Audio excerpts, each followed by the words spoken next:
भारत सरकार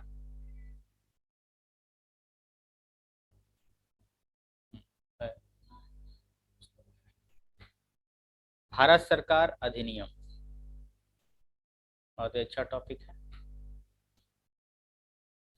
भारत सरकार अधिनियम 1935, ठीक है, जिसको हम लोग इंग्लिश में बोलते हैं गवर्नमेंट ऑफ इंडिया, ठीक है। एक्ट, एक्ट में अधिनियम ऑफ 1935, मतलब कुछ ऐसे नियम कानून बने, कब बने? 1935 में बने, और हम लोग को आज़ादी मिली थी 1947 में। मतलब ये पता चलता है कि गवर्नमेंट जो था वो उस समय इंडिया का ही था, बस उसको रेगुलेट रेगुलेट जो है वो अंग्रेज कर रहे थे। मतलब सीट पर हमेशा इंडियन ही बैठा है, लेकिन उसके पीछे इंडियन को कठपुतली बनाकर नचाता था अंग्रेज, ठीक है। अच्छा, तो ये है कि गवर्नमेंट का एक्ट जो बना 1935, ये क्यों बना, कैसे बना, इसका क्या महत्व है, ये हम लोग को आज पढ़ना है, ठीक है। तो सबसे पहले ये चीज जो बना, इसकी पृष्ठभूमि के बारे में पढ़ेंगे। जैसे मान लो कि कोई भी युद्ध हुआ, तो हुआ ये युद्ध के बाद की बात है, ये युद्ध की पहले की बात है ना। युद्ध ये हो रहा है, ठीक है ना, युद्ध ये हो रहा है, तो युद्ध के इसको बोलेंगे हम लोग पृष्ठभूमि, है ना। इसको हम लोग बोलेंगे युद्ध की पृष्ठभूमि, ठीक है। और उसके बाद को बोलेंगे परिणाम, जो भी परिणाम हुआ इसी बोलेंगे। तो यहाँ पर युद्ध तो हो नहीं रहा, यहाँ पर 1935 का एक्ट लग रहा है, ठीक है। तो एक्ट के पहले क्या हुआ था, एक्ट के पहले क्या हुआ था उसकी पृष्ठभूमि के बारे में पढ़ेंगे। तो भारत के लिए तैयार किए गए संवैधानिक प्रस्ताव का ये अंतिम था। मतलब भारत जो है जितना सारा संवैधानिक, ठीक है, संवैधानिक प्रस्ताव दे रहा था, प्रस्ताव किसके सामने? अंग्रेजों के सामने रख रहा था, ठीक है, उसमें ये सबसे अंतिम था। अंतिम था मतलब वे लोग आग्रह कर रहे थे कि हम लोग को ये मांगे पूरी की जाए, तो ये अंतिम हुआ, सबसे बड़ा और जटिल दस्तावेज था। और ये क्या था? साथ में सबसे बड़ा भी था, प्लस दस्तावेज को बोलते हैं हम लोग डॉक्यूमेंट, दस्तावेज को हम लोग बोलते हैं डॉक्यूमेंट। तो एक तरह का एक्ट, एक तरह का नियम, नियम के बारे में हम समझा दे कि what is act, what is act के बारे में समझा दे, तो थोड़ी सी नॉलेज यहाँ पे लगेगी। यहाँ पे थोड़ा सा व्हाट इज एक्ट के बारे में समझ लो, जो शॉर्ट में बताएंगे, ठीक है। मान लेते हैं कि जब दो लोग मिलकर बात करते हैं, दोनों के बीच में जो डिस्कशन होता है उसको एग्रीमेंट कहा जाता है, ठीक है। एग्रीमेंट के बीच में एन लॉ एंड ऑर्डर आ जाएगा, स्टंप दे देगा, तो वो जाकर क्या बन जाता है? एक्ट बन जाता है। आई बात समझ में? मतलब लॉ एंड ऑर्डर आ जाएगा, गवर्नमेंट का स्टंप आ जाएगा, तो ये क्या बन जाता है? एक्ट बन जाता है। ये लिखित होता है, क्या होता है? लिखित होता है। तो लिखित हो गया, डॉक्यूमेंट हो गया, ठीक है। एक्ट बना था 1935 में, किसके लिए? संवैधानिक के लिए। संविधान कहाँ से आया? तो संविधान से रिलेटेड संवैधानिक प्रस्ताव, संविधान। अब बात आता है कि संवैधानिक क्या प्रस्ताव, तो प्रस्ताव का मतलब होता है, बैठो 2 मिनट। संविधान का मतलब होता है, तुम लोग ना एक काम करो, सेकंड वाले पेज में पढ़िए, अपने ने टाइपिंग करा है कि हमने प्रस्ताव का अर्थ समझते हैं हम लोग कि प्रस्ताव क्या होता है। हाँ, प्रस्ताव का मतलब होता है कि अगर मान लो कि हमें कार खरीदना है, हमने जाकर पापा को बोला कि पापा हमें कार खरीदना है, सामने क्या किया? प्रस्ताव रखा। हमें टूर में जाना है, तो हम बोले कि हमको पुरी जाना है इतना दिन के लिए। हमने क्या, अब वो जाने देंगे कि नहीं देंगे उनको मर्जी, हमने क्या लिखा सामने? प्रस्ताव रख दिया। तो ही अंग्रेजों के सामने क्या रखा जा रहा है, संवैधानिक संविधान के लिए बोला गया कि देखिए हम लोग भारत जो है ठीक ठाक से नहीं चल रहा है, हम लोग भारत का एक कुछ हम लोग की मांगे हैं वो हम लोग का मांग पूरा कर दीजिए। अंग्रेज के सामने घुटना टेका गया, ठीक है, कि अंग्रेजों के सामने कि हम लोग का मांग जो है पूरी करिए, संवैधानिक मांग की गई, प्रस्ताव रखा गया। लेकिन और सबसे बड़ा भी था और अंतिम भी था, क्योंकि इसके बाद नहीं वो लोग माना, तब जाके क्या दंगा फसाद स्टार्ट, आजादी की लड़ाई स्टार्ट, ठीक है। तो ये चीज होना स्टार्ट हो गया, तो ये प्रस्ताव मतलब समझ में आ गया होगा, ठीक है। अच्छा, जटिल भी था और थोड़ा सा, और साथ में क्या था, ये जटिल भी था कि थोड़ा सा क्योंकि अगर बोलेगा ये लोग शासन कर रहा है, बोलेगा कि आप शासन जो है थोड़ा इधर, तो और बोलेगा कि शासन जो कर रहे हैं वो अपना सीट छोड़ दीजिए, शासन छोड़ दीजिए, तो उन लोगों को खराब लगा, ठीक है। उन लोगों बोला कि हम लोग तुम लोगों पर अत्याचार करा, कैसे हट जाएंगे, ठीक है। अच्छा, अब इसके बारे में पूरा डिटेल में समझते हैं। तो क्या है, इसमें 14 भाग थे। अब एक हमारा ये चिट्ठा, हम क्या बोले, डॉक्यूमेंट, डॉक्यूमेंट कैसा होता है, पहला पेज, दूसरा पेज, तीसरा पेज होता है ना, तो उस हिसाब से ये लो डॉक्यूमेंट खुल गया, ये डॉक्यूमेंट है, कागज है। अब कागज के बीच में इसमें कितना क्या क्या है, तो इसमें ये बताया जा रहा है, इसमें भाग है, मतलब अलग अलग करके डिवाइड करके पेज बनाया गया है। तो टोटल कुल भाग जो है, कुल भाग जो है वो 14 है, 14 भाग। मतलब जैसे बुक में, तो बुक में क्या है, एक चैप्टर, दो चैप्टर, तीन चैप्टर, तो अगर 14 चैप्टर है, इसमें 14 चैप्टर है। अच्छा, 14 चैप्टर के बीच में हेडिंग दिया होगा, तो हेडिंग, तो उसको बोलते हैं धाराएं, धाराएं, हाँ, धारा, एक्ट, हाँ, जो नियम, जैसे 432 के तहत फांसी, 322 के तहत ये, तो वो धारा है, नियम लिख दिया गया है, तो धाराएं बनाई गई। तो टोटल धारा इसमें कितना था, 321 धारा, इसमें संवैधानिक प्रस्ताव के अंदर में था। ये बना के दिया गया था, इंडियन बना के उनको दिए, खाली आपको बोले अंग्रेज आप खाली साइन कर दीजिए बस, नहीं। अच्छा, उसमें क्या था, अनुसूचिया, अनुसूचिया, उसमें अनुसूचिया थी कितना, 10, ठीक है ना। और क्या, इसमें प्रस्तावना का अभाव था, और क्या है इसमें क्या था, प्रस्तावना का अभाव था। अब प्रस्तावना क्या है ना, ये सारा चीज था, लेकिन साथ में क्या था, प्रस्तावना नहीं था। प्रस्तावना क्या होता है, प्रस्तावना मतलब कि सब चीज था, बट प्रस्तावना मतलब गैर हाजिरी था, मतलब उन लोग का साइन नहीं था, अंग्रेज ने सहमति नहीं दी इनको। प्रस्तावना क्या होता है, हम लोग का इंडिया का प्रस्तावना देखो ये रहा मेरे प्रेमबल, ठीक है, ये प्रस्तावना है। ये हक है कि तुमको अपना हक है धर्म जाति में रहने का, अपने यहाँ पे रहने का, हर चीज का यहाँ पर हक है। हेलो, ना ना अब नहीं। हाँ ठीक।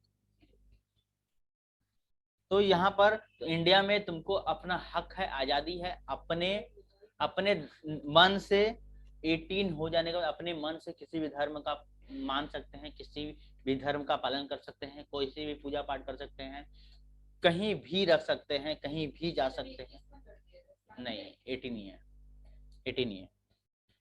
तो उस, तो ये चीज हो गया। अच्छा, ये इसमें प्रस्तावना में लिखा हुआ है कि किसी को कोई दबा नहीं सकता है, अपना फैसला खुद ले सकता है, ये सब चीज है प्रस्तावना, जो कि अंग्रेजों ने नहीं दिया, ठीक।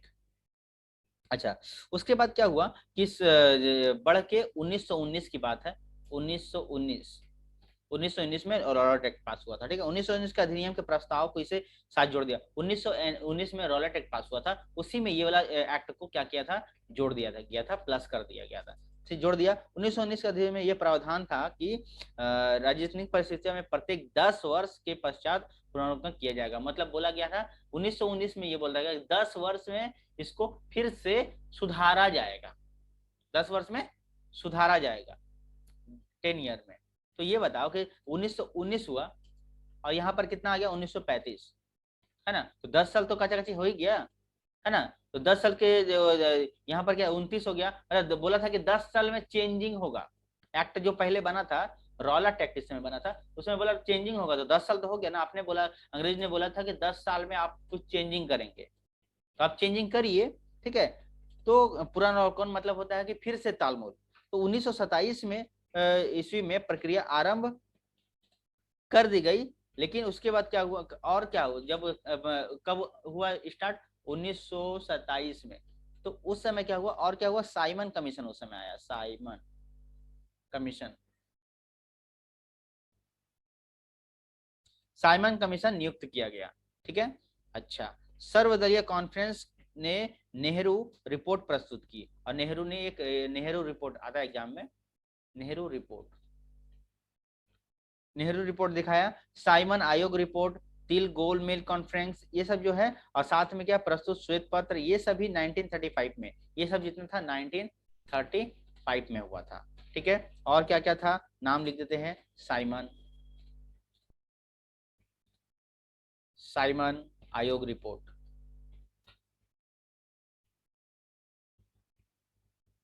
साइमन आयोग रिपोर्ट, उसके बाद और नाम है तिल, तीन गोलमेज, ये सब एमसीक्यू में आता है, गोलमेज कॉन्फ्रेंस, ठीक है, टील गोलमेज कॉन्फ्रेंस, ठीक है, और साथ में क्या है, श्वेत पत्र जारी किया गया था, ठीक है। और इसी को आधार बनाकर ये चीज किया गया। अब क्या है, इसकी व्यवस्था कैसे की गई, तो इसके बारे में हम लोग समझते हैं आगे।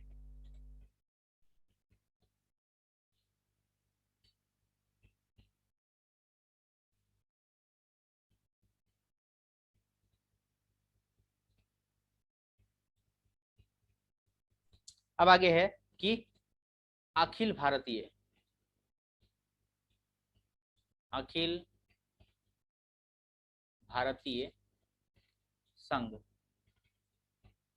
को कैसे बनाया गया, व्यवस्था मतलब कैसे बनाया गया।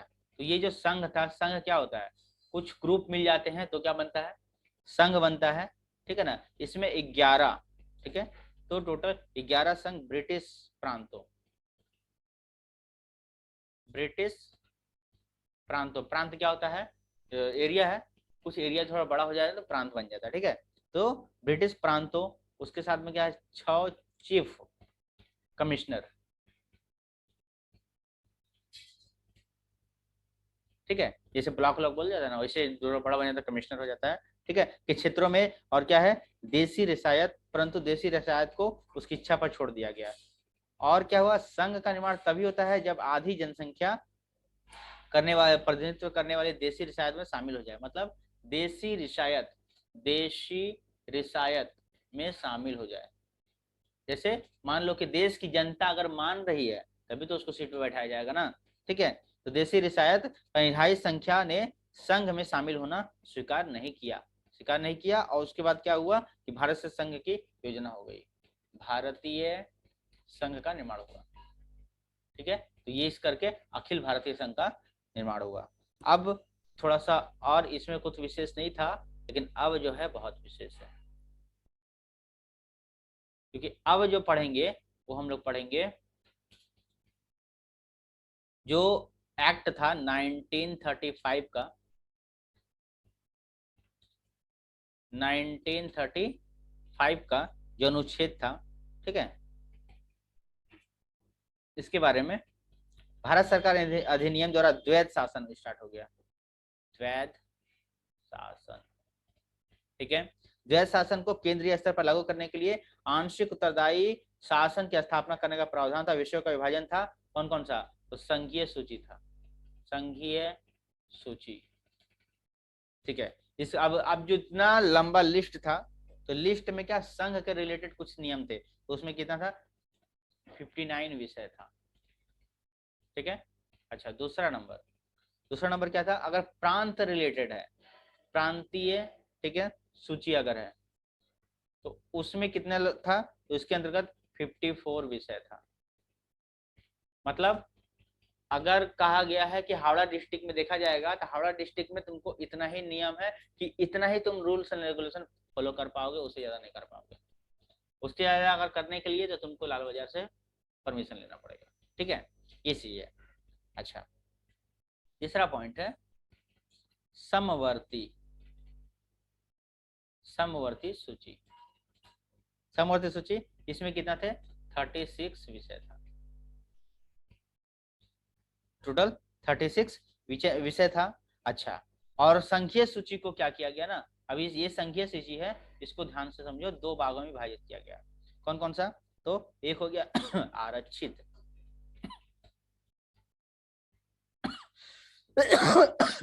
एक आरक्षित, और दूसरा हो गया हस्तांतरित। ठीक है, आरक्षित मतलब हो गया उनका हो गया है पहले से, आरक्षित है मतलब रिजर्व, और हस्तांतरित मतलब हथियाना। ठीक है, प्रतिरक्षा वैदिक मामले, धार्मिक मामले में और कयावलिक क्षेत्र में अधिक विषय थे। मतलब क्या है कि कुछ धर्म के हिसाब से जीते जीते थे, कुछ अलग हिसाब से जीते थे। और क्या है, मुद्रा, साथ में डाक तार, मतलब पहले तो ये फोन वोन नहीं था ना, तो डाक की व्यवस्था सबसे भेजा जाता था। ठीक है, रेल से जाता आता था, रेडियो, सबका नियम बना, सबका नियम बना इसी के तहत। मुद्रा पैसा का नियम बना, डाक तार कैसे जाएगा आएगा। अब मान लो कि डाक वाला आया, अगर लेटर उसका पानी में घिस गया, मार पटक के मार दिया उसको, उसके लिए तो नियम होता है ना। अब फ्लिपकार्ट वाला आया, फ्लिपकार्ट वाला को अगर तुम्हारा माल खराब है तुमको, और तुमको कल ही पहन के जाना है, तो तुम उसको कुछ बोल नहीं सकती हो, क्योंकि वो तुमको पहुंचाया है। पिज्जा डिलीवरी बॉय का तुम डांट नहीं सकती हो, क्योंकि तुम्हारा पैसा रिटर्न नहीं होगा। पिज्जा डोमिनोज को बोल सकते हैं, उसको क्या बोलेंगे, उसका कोई गलती नहीं है। ठीक है, तो ये सही हो गया, तो ये सब नियम कानून के ऊपर आधारित है। ठीक है, रेडियो के ऊपर है। अच्छा, उसके बाद है वायरलेस, जिसको बोलते हैं, उस समय चलता था। ठीक है, तो ये चीज हो गया, ये सब चीज के ऊपर, सब चीज के ऊपर नियम कानून बना।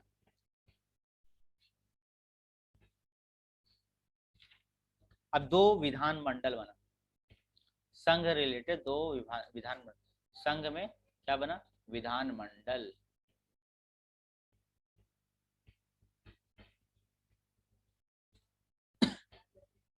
पहला संघीय विधान मंडल, संघीय विधान मंडल, और दूसरा हो गया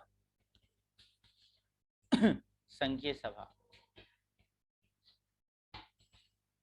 संघीय सभा, इसमें क्या है, अब देखो आदमी कितना है इसमें, 375 आदमी हो सकता है सदस्य इस संघीय विधान में। अच्छा, इसमें कितना सीट कितना है? 125 सीट है। ठीक है, और इसमें कितने लोग हो सकते हैं? तो सदस्य संस्था, मतलब ये संस्था है, इसमें संस्था इतना हो सकता है। ठीक है, संघीय मंडल में। ठीक है, अच्छा, इसमें क्या है, इसमें सदस्यों की संख्या कितनी हो सकती है? 260 सदस्य एग्जाम में आता है। ठीक है, और स्थान, स्थान कितना होगा? तो 104। ठीक है, तो ये सब रिसायत के लिए। ठीक, यहाँ तक क्लियर है?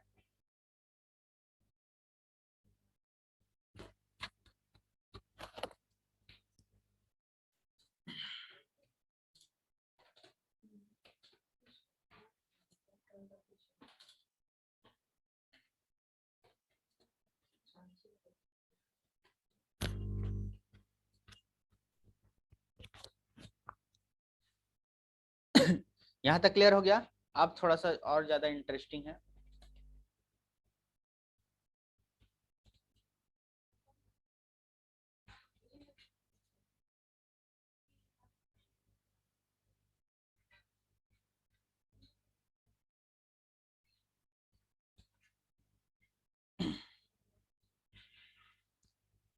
अब देखो, इस अधिनियम के तहत बजट को दो भाग बांटा गया।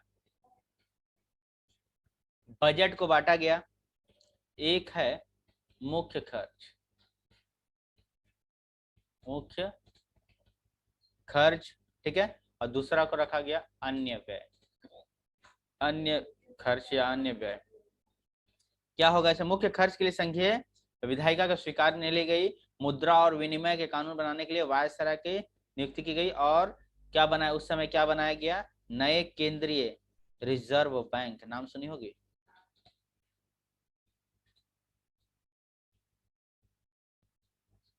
रिजर्व बैंक की स्थापना की गई। अब रिजर्व बैंक की स्थापना तो इसमें क्या है, बहुत सारा असेंबली बनाया गया। ठीक है, इसमें असेंबली के नियंत्रण को बाहर में रखा गया। अब रिजर्व बैंक से हटा दिया गया किसको? असेंबली को। असेंबली को हटा दिया, क्या है, असेंबली इसमें घुसेगा तो कुछ ना कुछ गड़बड़ करेगा, इसका नियम कानून अलग हो गया। देख लो कि बैंक, रिजर्व बैंक और कितना भी लंबा सरकार है, कितना बड़ा सरकार रहा है, उन लोग का तालमेल नहीं बैठेगा। वो रिजर्व बैंक का मैनेजर रहेगा कोई बात नहीं, लेकिन उसे अगर उसके ऊपर मोदी का कुछ नहीं चलने वाला, ममता का कुछ नहीं चलने वाला। वो रिजर्व बैंक का अलग नियम कानून है, ठीक है। वो लोग छापा में मार सकता है, टैक्स रिटर्न जाके ले सकता है ना, इनकम टैक्स ऑफिसर भेज सकता है, उन लोग का अलग रूल है, ठीक है। संघ की राजधानी क्या थी? तो संघ की राजधानी कहाँ रखा गया था? दिल्ली। पहली राजधानी कहाँ थी? पहले राजधानी कहाँ थी अंग्रेजों के समय? पहले अंग्रेजों के समय कहाँ थी? कलकत्ता। तब जाकर दिल्ली हुआ। तो वो भी कोलकाता से दिल्ली क्यों हुआ? क्योंकि कोलकाता समुद्र किनारे बसा हुआ था, ईस्ट गेट था, और कोई भी आसानी से एंटर कर जा रहा था। और वो जगह अगर चेंज नहीं होता तो इसलिए राजधानी पे कब्जा हो गया था, तो इसलिए उठाकर पहले राजधानी को दिल्ली पे रखा गया, सुरक्षित। देखो पूरा बीचों बीच में, इंडिया का पूरा बीचों बीच में।